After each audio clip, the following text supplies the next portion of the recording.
Sobrang happy ako na makita ko na meron palang low sugar rice setup ang Solele Multifunction Rice Cooker. Kaya ang regular rice pwedeng maging low sugar rice. Tamang-tama ito sa asawa kong naka-OMAD diet. Pero ituturo ko muna sa inyo kung paano magsaing dito. Kasi ang una kong sinaing, hilaw. Para kapag bumili kayo, perfect ang sinaing nyo na low sugar rice. Naglagay lang ako ng 2 cups rice, hugasan ng mabuti at lagyan ng tubig. Mga mamis, ganito kadaming tubig ang nilagay ko, ka-level ng rice. Set up nyo sa low sugar rice. If gusto nyo ng mas malambot dito sa luto ko, dagdagan nyo ng tubig.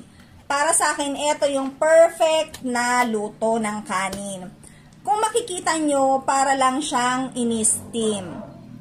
Ang tubig makikita nyo sa ilalim pag angat nyo ng strainer ng rice cooker.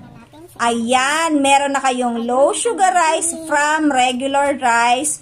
At kung gusto nyo din ng ganito, ilalagay ko sa ating yellow basket. Thank you for watching. Enjoy!